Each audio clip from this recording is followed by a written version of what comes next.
Hi guys, it's me, Becky at Aunt Beck's Creations, and I'm glad y'all are here watching my crazy videos. And I'm going to share the pours I did the other day. Now, I'll show you the first one. This first one, when I was setting them on the table, I accidentally gouged a spot in it, like right there with my fingernail. You can see that little gouge. And what I did is I just filled it in with some glitter paint, pink glitter paint. And then that was obvious. So then I just went over the whole thing with glitter paint and let it dry before I put the 2 coats of the clear coat stuff on it. So it's very blingy. But this one I didn't really care for too much because it's very pale. The only part that's really interesting is this green right here. But this was my first one, so then I learned I added too much white. So now the next ones are not in any particular order. I'm just going to share them with you. I like this one pretty good because this looks like a peacock feather right there. So I just thought I'd come on and share these. These are the 6x6. There's that one. And here's this one. And in this one you can kind of see where I added purple glitter in there. It's kind of hard to pick it up on the camera, so I don't know if you're seeing it or not. And the copper colored metallic really looks kind of cool in a pour. I really like that. And there's this one here. This one, the copper looks really cool. So there's that one. And I'll share what I'm going to do with these after I show all the different ones. This one's my favorite.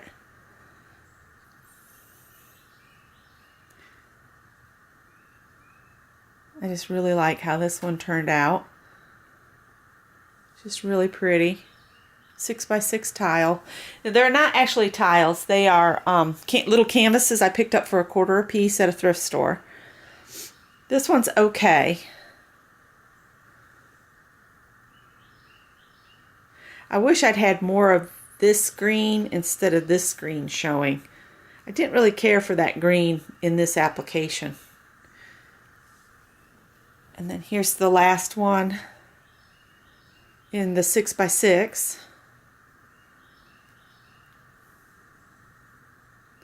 And then I pulled out one of the narrow ones. I can't remember the measurement on this, but it's long, probably what, 3x9. And I picked up stuff off the table on the edges first, and then I mixed up a cup and dumped it over the top, and then I just dragged some colors through, and I think it turned out pretty cool. So we'll come over here and then go this way real slow so you can see it. It's really pretty. I'm not sure what I'm going to do with this. And then I pulled out, this is an 8.5 by 11 I think, or 8 by 10 or something like that. And I had tried to use the stuff on the table. Well, I didn't like the way it looked, so I just took my texture tool I have that has like little teeth on it, and I did this with it. And to do this like this, you just take that tool sideways and you just turn it sideways and turn it sideways and turn it, and it just looked really cool. Down here I went up and down with it, and I wish I'd just done more arches. Maybe bring a half an arch in here and then do another one so it overlaps there, and it would have looked like shingles this way. See, it would have looked like shingles hanging down. Maybe I should back out a little bit so you can see. Back out, Becky. So yeah, I really like this one. And I think I have more fun pouring it and then manipulating it with tools like combs and chopsticks and things like that. So I think I will do more pouring, but I'm going to manipulate it. Once it's poured on, I'm going to put a comb or something through instead of just the, moving it around and getting the different things. I mean, this is pretty and I really like it, But I just like the added touch of, you know, putting my own texture into it. Now you might want to ask what I did with those two great big canvases at the end where I just used all the paint. So I'm going to show you those now.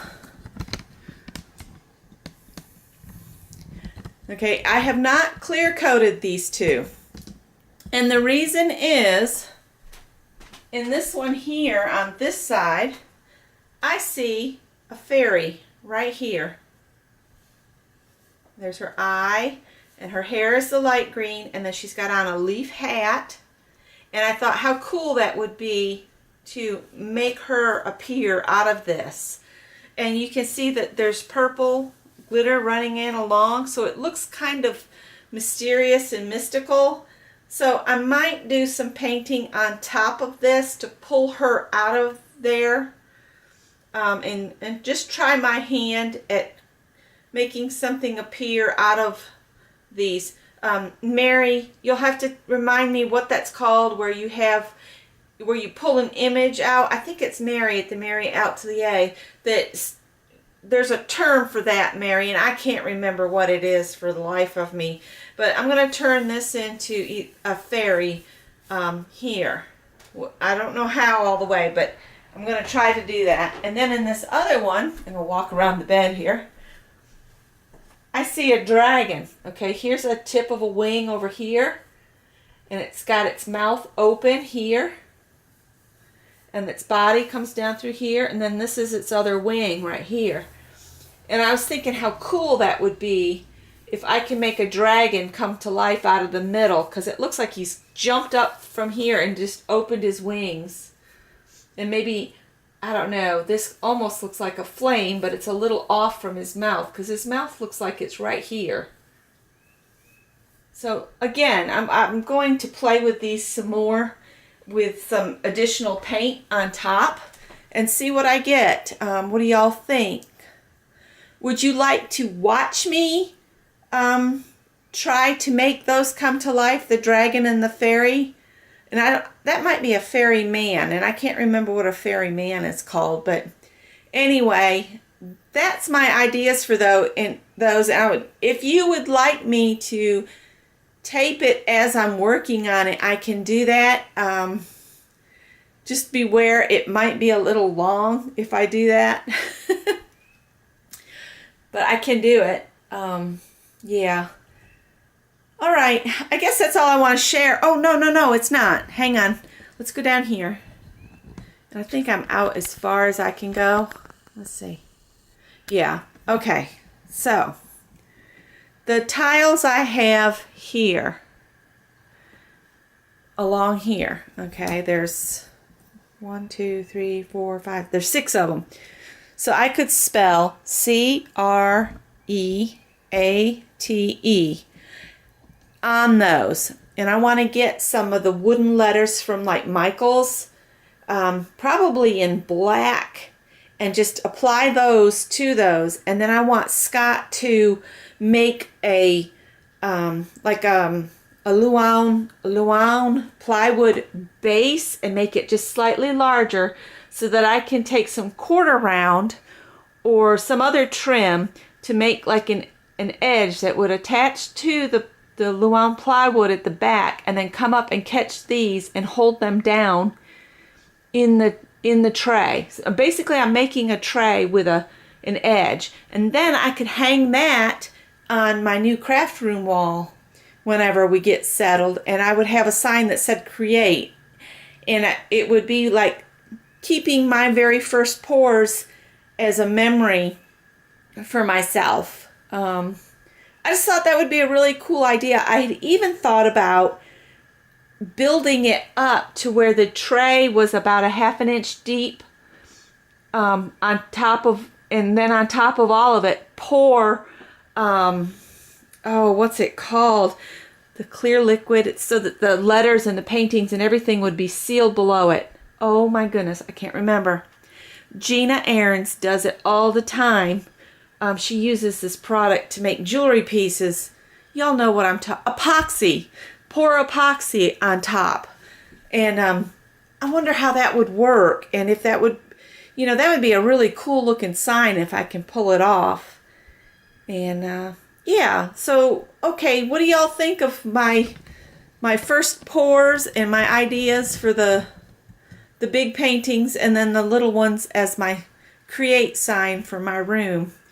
I don't really have a plan for the ones in the middle yet, but you know how things come together after a while.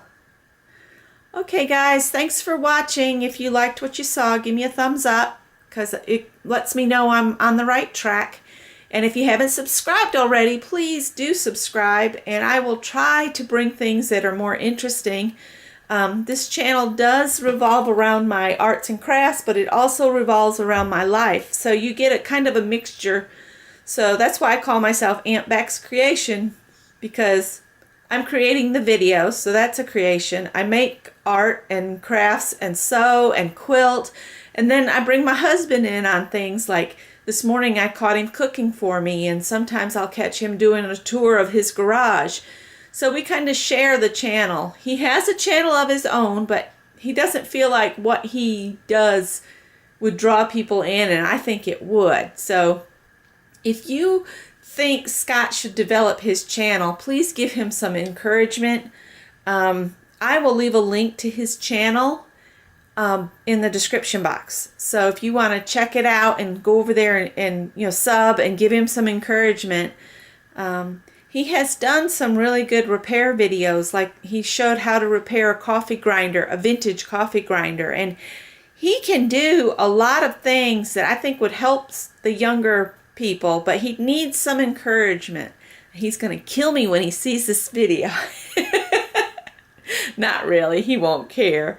But I think he should work on developing his channel for retirement, because it'll give him something to do. I mean, he can share his knowledge on how to make things fit nice and I mean, he just knows a lot. So anyway, I am rambling. My lunch is ready. So I'm going to let you guys go, and I hope you all have a wonderful day. Bye-bye.